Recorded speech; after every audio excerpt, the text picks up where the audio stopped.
welcome back to my channel. This is Tita Lavinia of Titas of Pageantry, and for this episode, I'm going to be giving you my list of the most stylish Binibini aspirants seen at the last day of the Binibining Pilipinas submissions. So please make sure you stick around, please subscribe to the channel, as well as hit that bell notification button for your weekly pageant fix. Hey guys, it's so good to be back. I actually miss doing regular episodes like this, but the whole of January, we covered Miss Universe extensively. We were on lives every day, every week. So now that everything is settling in, we can finally go ahead and do our regular episodes midweek and then on to our live sesh every Sunday. So I actually owe you an episode. I was supposed to release the gown episode for you, but I will push this one back a little further.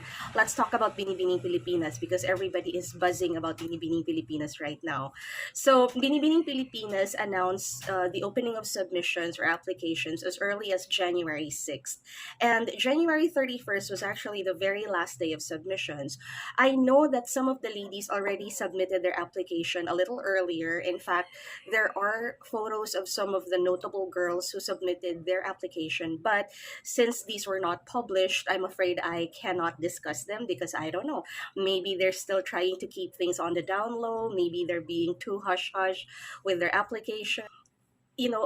OOTDs or your wardrobe for the submission of application, I feel like this is something that you really have to think about because this is either going to introduce or reintroduce you to the pageant loving fans. So we saw a lot of the girls coming from the likes of Miss World Philippines as well as Miss Earth Philippines.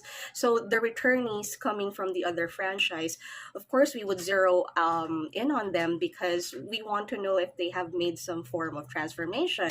And then we also have the new girls. We hardly know anything about the new girls, but of course, right before the submissions, there would be some social media entry on them or some social media feature. So the submission of applications at the Araneta, a lot of people really wait for this because this is a way for us to pretty much measure the girls up, and this is also a way for us to really see whether the photos that they have been publishing are pretty much the same with how they look like in person, because when you're there, of course you have the natural lighting, of course you have different cameras and different photographers, so we want to see if everything really matches.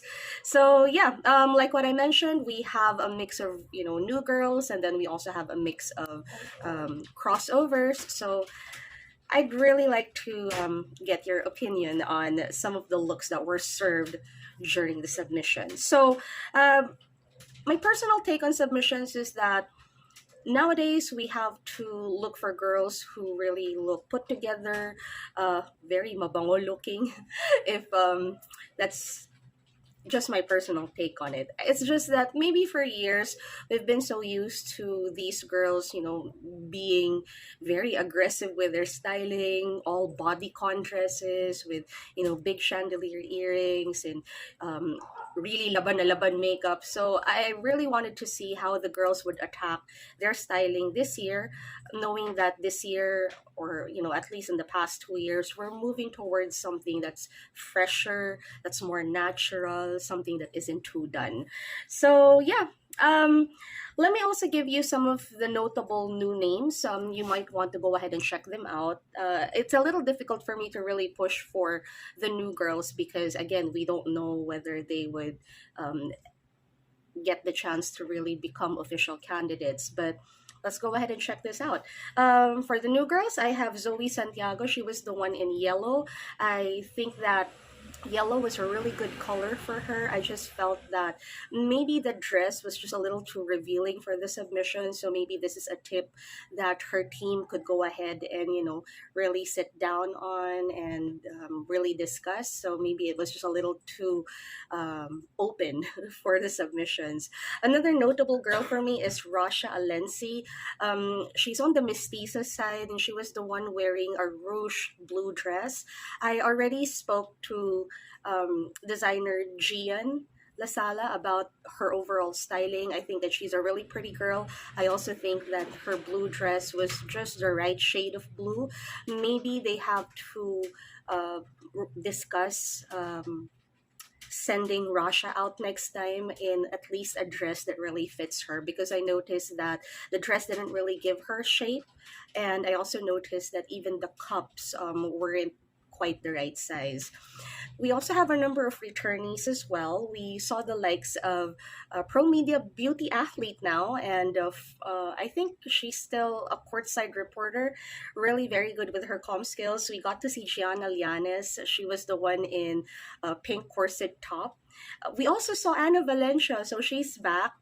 Before she was with KF, and now she's under Aces and Queens. I don't actually know the backstory in this, although I did get to read somewhere that, after her Binibini stint, Anna was absorbed by Origin management, and by association, they really have to have their girls connected with Aces. So maybe that was the reason. I'm really happy to see Paulina Labayo back. I'm not so sure if you remember her, but a few years ago, she was a candidate at Miss World Philippines, and I particularly remember her because I loved her long hair. I wish she would go back to that. And she was the one who took up ballet, or was a ballet dancer or a ballet teacher. So I definitely remember her. Another returnee is an alum for Miss World Philippines. Her name is Trisha Martinez. She's the tall one. She is a dentist, so she's quite accomplished. However, I will note that her stylist might have done her dirty.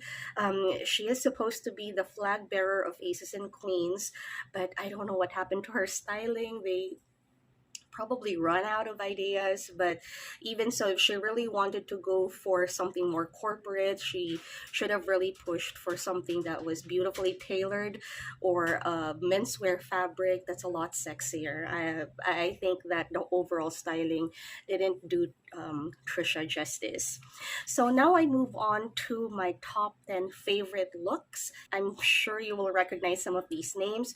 Number 10 for me is a returnee as well from Miss World Philippines. Her name is Andrea Sulangi.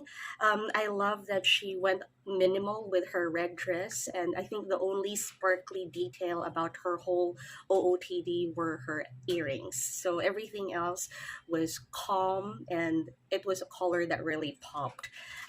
Number 9 for me is another newbie that a lot of people are waiting for. She is Zia Pala. She is currently Miss Bikini Philippines. I think that, the face is really interesting. I love that they pulled back her hair. She was in a white corset, and she had black pants on that had a lot of wavy details. Now, if it were up to me, I would have removed all the wavy details and just stuck with really clean cut trousers, because that would have really elongated her even more. Next is another newbie. Her name is Zina Ramos. She was in a red dress as well, but this one is a midi, if I'm not mistaken, and this one had a really good reference to a 1950s silhouette. So it had a full skirt. I love everything, even her wavy hair. I thought she was really, really pretty. If I just have a bit of a critique, maybe the platform shoes were just a little too high. It just seemed really disconnected from, the whole vintage look that she was going for. Number 7 for me is another newbie. Her name is Lyra Punsalan. I think she's the one from from Aces and Queens. Because the group from Aces and Queens, there were about 5 girls, if I'm not mistaken. So she was one of those. Lyra was the one in pink cohorts. The top part was, I think, a bustier type of bralette. I wasn't too keen on the bust details. I think that, that dress could have had that design element removed and it would still look pretty. And then she had a drapey short skirt, which I really like. But if you go ahead and look at the whole ensemble, it was pink, it was fresh, it was young, and even her shoes worked for me. Number 6 for me is a favorite. A lot of people actually thought that she would give it another try at Miss Universe Philippines, but we saw her at Binibining Pilipinas, and I think that, very early on, she is establishing herself as one of the heavy favorites, number 1, and number 2, one of the strongest candidates, should she get that position as an official candidate. I am, of course, talking about Pampanga's pride, Miriam Hipolito. No, she was the one in a purple ensemble. It was really very Barbie everything. I'm glad she put her hair up. I'm glad that we got to see a lot of legs, a lot of that beautiful brown skin.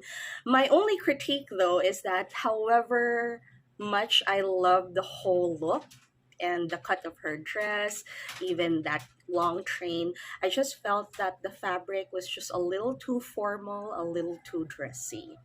Had it been in a plain fabric, I think that it would have really worked. But yeah, it was just a little too formal for me, but everything else worked. Number five is actually one of my favorites in terms of whole look and presentation. I thought she was young, she was fresh. I thought that, we were looking at a young Anna Roses. She has like a really good alta mix for me.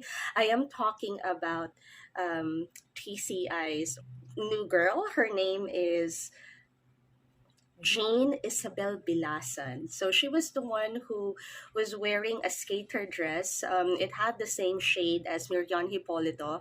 So she was in lilac as well. And then this one had a corset with very thin straps and layers of a ruffled hem for the skirt. And I thought that she was just styled beautifully that afternoon. Everything just worked for me. I cannot fault this look for Jean Isabel. Number four for me, I'm going to give this to a returnee we've been waiting for as well. She is a Miss Earth alum, and I think that if we remember her, we would remember her swimsuit performance at Miss Earth Philippines. So she's back from London. I'm talking about lawyer Chiara Gregorio. She was the one in salmon pink. There's an element of playfulness to her overall look, from the ruffles of her dress to her, tiny little bag. I think that she was, pretty neat, pretty put together. I love how they pulled her hair back and you could really see that oval face, and you could see that, she looked like she just stepped out of the shower. And that's exactly the look that I'm always going for. So kudos to Chiara for looking really fresh, for not being afraid of color, because I know that a lot of these girls would really go for the pinks, yes, but I'm glad that she went a bit coral or salmon with her coloring. Number three, this one is also a happy surprise for me. Another Miss Earth alum. I'm talking about Sofia Galve. Now, she was in a pink dress. It was a strapless dress with a sweetheart neckline. The silhouette of the dress is something that's very common these days, but what I liked about her dress was that, number one, it was short. Number two, it had a little bit of gold detailing, which set it apart from a lot of the similar dresses in the market. So it did have like a bespoke feel to it. And thanks to that little gold detail that pinned the draping of her skirt. So overall, I thought that she looked really pretty. She actually reminds me of a younger version, maybe of a Desiree Del Valle from back in the days. So I'm glad to see her. I hope that she gets further in this competition. Number two for me, of course, we've been waiting for her to really strut her stuff. Actually, I was rather surprised to see her at Binibining Pilipinas. I thought that she might try, I don't know, maybe Miss Universe Philippines again, or maybe Miss Grand International, because of the way she moved. But you know what? Palawan's pride, Angelica Lopez, is my number two for this list, only because this girl listens. She has an arsenal under her belt. She has Vico as her stylist. The dress she was wearing was by Mara Chua. It was a white strapless dress, very simple. It just really hugged her curves. And what it did was that it made her skin pop. And Angelica Lopez is known for her beautiful brown skin. So whatever that was, I thought that they were really very successful in presenting her that way.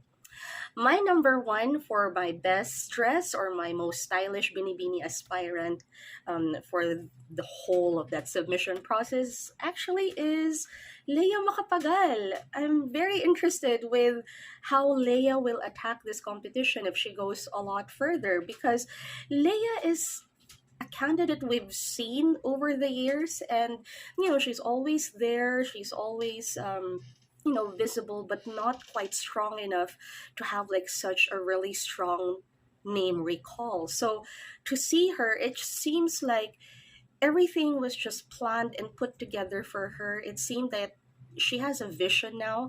If I may, for the past few tries that she had with the other pageants, it seemed that she was cruising along the vision of other people. And I think that how Leia looked for the submissions is pretty cohesive with how she looks in real life. Like if you go ahead and check out her socials, she's very stylish on her own. So I like that this whole look just seemed really expensive.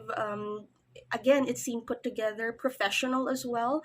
So even if she was in a short dress, there weren't really a lot of cutouts because, like what I mentioned, if you're going to submit your submission, your application, you have to have an element of maybe professionalism and how you would dress up. So that's why I actually called out the first two, Zoe and Rasha, because maybe they got a little bit lost in translation with styling for the submission. So going back to Leia, I like that there was an element of a bit of tailoring. I thought that the blush colored dress really complemented her. Everything was just so simple. She had pearl earrings, and her hair was beautifully done. But another style element that was seen on her overall look was actually her Charles and Keith bag. And as we all know, everybody is talking about Charles and Keith right now, and this ongoing debate on like luxury or the lady who went viral because of the trolling of other people. So if you present something like that, if you present something so expensive looking and then you mix all of your materials with affordable luxury, I mean, I think we're onto something here. And I heard, or at least I read, that Leia styled herself and that she is really planning on working with pieces that you can see from department stores, from local stores. So I think that this will be really challenging to find regular items that could be transformed into something yayamanin. That definitely is the goal. So again, I am looking forward to seeing more of these girls. I hope that it pays off for them. We will get to see each other around February 6th, if I'm not mistaken, for the callback or the screening. So this is the time where I would usually stand outside Kia screaming, trying to ambush these girls as they go out of the door. So let's see. So do let me know what your favorite looks are, and let's discuss in the comment section. So for now, I will see you guys on Sunday. I still have one episode for you, actually two, but let's see. Goodbye now.